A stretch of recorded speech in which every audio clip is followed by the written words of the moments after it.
Hello friends, welcome back to Hindi mirror channel. आपका Hindi mirror पर फिर से स्वागत है। सभी को जो है आज का जो है हम कंटेंट बता देते हैं, जो भी स्टूडेंट्स अभी हमसे जुड़ चुके हैं। आपके लिए जो आज कंटेंट लेकर आए हैं, उत्तराखंड ओपन यूनिवर्सिटी के जो स्टूडेंट हैं उनके लिए कंटेंट लेकर आए हैं। और उनके लिए जो पॉलिटिकल साइंस का फर्स्ट पेपर है आपका, और आपके कोर्स का नाम है BAPS 301। इसका हम पेपर लाए हैं और पेपर का नाम है अंतर्राष्ट्रीय राजनीति एवं भारत। अब आपको क्लियर कर देते हैं कि ये वाला जो टॉपिक है, SDSU के जो स्टूडेंट हैं अगर वो हमें सुन रहे हैं या फिर देख रहे हैं तो आपको बता देते हैं कि आपका भी यही वाला पेपर है, ठीक है, अंतर्राष्ट्रीय राजनीति एवं भारत। तो जो भी स्टूडेंट श्रीदेश सुमन के भी हैं तो वो भी इस वीडियो को ज़रूर देखें, क्योंकि जो बच्चे इस बार सेकेंड ईयर में थे वो थर्ड ईयर में आएंगे तो यही वाला पेपर आपका वहाँ पर भी लगा हुआ है। तो आप इस वीडियो को ध्यान से देखें। चलिए शुरू करने से पहले अगर अभी तक आपने सब्सक्राइब नहीं किया है तो कर लीजिए, बेल आइकन हिट नहीं किया तो कर दीजिए, जिससे नए वीडियो के नोटिफिकेशन आपको टाइम से मिलते रहें। दूसरा, अगर आपको वीडियो हिंदी मिरर जो प्रोवाइड कराता है आपको लगता है कि इन वीडियो से कहीं ना कहीं आपका बेनिफिट्स होता है तो एक लाइक तो बनता है, करते रहिए और साथ में शेयर कीजिए सभी स्टूडेंट्स के लिए, क्योंकि पॉलिटिकल का ये वाला टॉपिक मोस्टली सभी क्लासेस में है। तो अगर आप शेयर करेंगे तो ये जो पेपर है कि किस तरह से इस वाले जो पेपर का नाम है अंतर्राष्ट्रीय राजनीति एवं भारत, इसमें क्वेश्चंस किस प्रकार से बनते हैं। और जब पेपर का नाम एक ही है तो क्वेश्चंस तो एक समान ही बनेंगे, तो सभी के पास ये प्रश्न पहुंच जाएंगे। और कमेंट बॉक्स में अपनी क्वेरी ऐसे जैसे आप सेंड करते आए हैं करते रहिए। चलिए पेपर शुरू करते हैं। आपका पेपर जो है ये थर्ड ईयर का पेपर है, 20 का ये पेपर है।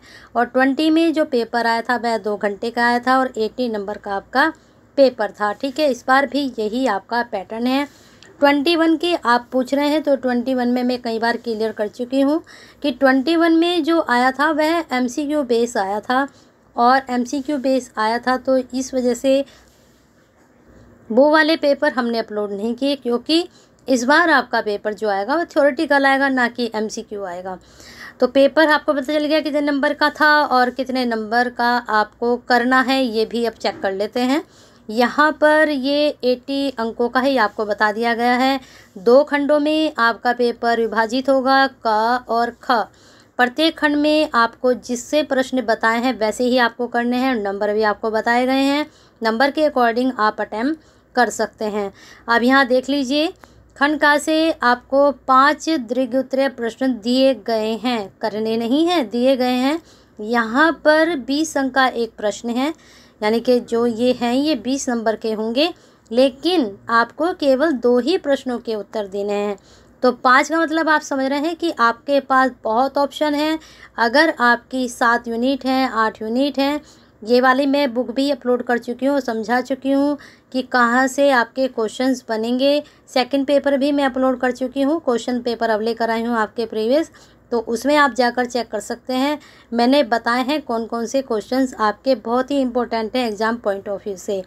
तो ऑप्शन आपके पास बहुत हैं। 5 प्रश्न में अगर 7 से 8 यूनिट हैं, उसमें से आप 4 से 5 यूनिट भी करते हैं तो तब भी 2 प्रश्न आप आराम से निकाल ले जाएंगे। चलिए देखते हैं प्रश्न किस तरह से आपके बनेंगे। पहला प्रश्न बना, वर्तमान विषय व्यवस्था पर एक विस्तृत निबंध लिखिए। और यहाँ पर जो ये 5 प्रश्न हैं, इन 5 में से मैं आपको बताऊंगी कि जो प्रश्न आपके लिए इम्पोर्टेंट है और जो आपके लिए रिपीट हो सकता है, दोबारा से आपके यहाँ पर ये प्रश्न आ सकता है, टॉपिक भी आपका आ सकता है। तो नेक्स्ट क्वेश्चन है, राष्ट्रीय शक्ति के प्रमुख तत्वों का विवेचन कीजिए और इसकी क्या सीमाएं हैं। वेरी इंपॉर्टेंट, 99 में आप इसको मान के चलिए कि आपका ये प्रश्न जो है रिपीट हो सकता है। नेक्स्ट क्वेश्चन है, शीत युद्ध के अंत तक शीत युद्ध की उत्पत्ति या विकास को रेखांकित कीजिए। ये भी आप 99 मान के चलिए कि आपका ये प्रश्न भी रिपीट हो सकता है, ठीक है। चलिए आगे चलते हैं। सार्क की समस्याओं एवं संभावनाओं पर एक विश्लेषणात्मक टिप्पणी लिखिए। गो थ्रू कर लीजिए, पढ़ लीजिए, क्योंकि प्रीवियस के जो क्वेश्चन पेपर होते हैं उनके जो क्वेश्चंस होते हैं उनको एक बार गो थ्रू तो कर लेना चाहिए। और जो आपको लगता है कि ये प्रश्न अगेन अगेन अगेन आता ही है, दोबारा दोबारा से आता है, तो उसको आपको क्या करना है, उसको आपको ज़रूर तैयार करना है। नेक्स्ट क्वेश्चन है, नरेंद्र मोदी के अधीन भारत की विदेश नीति दिन अनुदिन अधिकाधिक अनुक्रियात्मक एवं मुखर होती जा रही है। उदाहरण सहित स्पष्ट कीजिए। तो आप क्या सोचते हैं, नरेंद्र मोदी जो आजकल सरकार चला रहे हैं और विदेश नीति उनकी चल रही हैं, तो उसके बारे में अगर आप न्यूज़ सुनते हैं और आप अपडेट रहते हैं तो इसका आंसर आपको शायद पढ़ने की ज़रूरत नहीं है, आप खुद से इसका आंसर अटेम्प्ट कर सकते हैं। वैसे ये प्रश्न आएगा तो नहीं, दूसरे तरीके से आपसे प्रश्न पूछा जा सकता है। इस तरह के प्रश्न भी आते हैं जो आप ऑन द स्पॉट आपको करने होते हैं, क्योंकि इस तरह के प्रश्न सिलेबस में नहीं होते हैं, आपको अपने हिसाब से इनके आंसर अप्लाई करने होते हैं। तो 5 प्रश्न ये हो गए आपके। अब 5 प्रश्न से मैंने आपको 3 प्रश्न बताए हैं कि इन प्रश्नों को आप ज़रूर कर लीजिए। चलिए आगे चलते हैं। अब आते हैं दूसरे खंड में। यहाँ पर क्या है, आपको बहुत सारे ऑप्शन मिलेंगे। यहाँ पर भी 8 प्रश्न हैं, 4 आपको करने हैं। तो 8 में से 4 चॉइस करना बहुत ज़्यादा बड़ी बात नहीं है, आराम से चॉइस हो जाते हैं, इसमें कोई दिक्कत नहीं आएगी आपको। चलिए आगे देखते हैं। अंतर्राष्ट्रीय राजनीति के अध्ययन के आधुनिक उपागम कौन से? अब बहुत अच्छा प्रश्न, 99 में इसको मान के चलिए बन सकता है एग्जाम में। नेक्स्ट है आपका राष्ट्रीय शाक्तम नेतृत्व पर एक टिप्पणी लिखिए।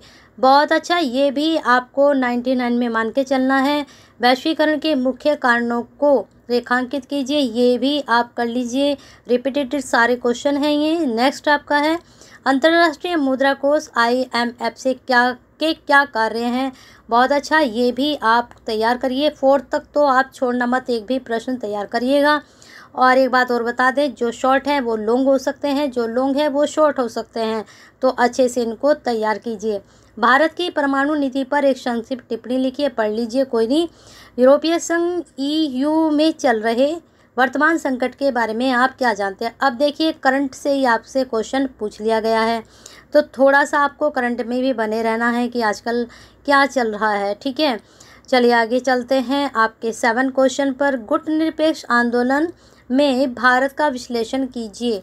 गुटनिरपेक्ष को कहा जाता है NAM यानी कि NAM, ठीक है। तो ये भी आपका जो है 99 जाएगा, ठीक है। ये भी मत छोड़ना बिल्कुल भी पढ़े के बगैर। आगे चलते हैं। कश्मीर मुद्दे के विशेष संदर्भ में भारत पाक संबंधों में हुए हालिया विकास का विवेचन कीजिए। अब देखिए, हालिया ये भी आपसे करंट से पूछ लिया गया है।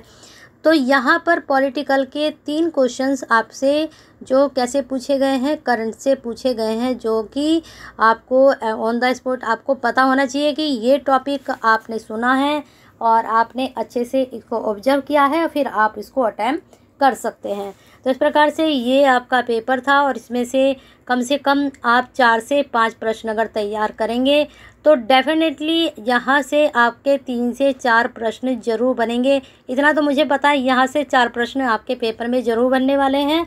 तो बने रहिए हिंदी मिरर के साथ। ऐसे ही बेनिफिशियल वीडियो के लिए लाइक कीजिए और क्या करना है, शेयर करना है सभी स्टूडेंट्स को, अपने जैसे ही जो आपके साथी हैं UOU से तैयारी कर रहे हैं, ओपन यूनिवर्सिटी से। पॉलिटिकल, हिंदी, सोशलॉजी, हिस्ट्री सभी की वीडियो आपको प्रोवाइड कराई जा रही हैं। प्लेलिस्ट आपकी तैयार कर दी गई है BA 3rd ईयर की, वहाँ से आप सारे जितनी भी वीडियो पीछे की डल चुकी हैं उनको भी आप चेक कर सकते हैं। और साथ में कमेंट बॉक्स में अपनी क्वेरी सेंड करते रहिए एक अच्छी तैयारी के लिए।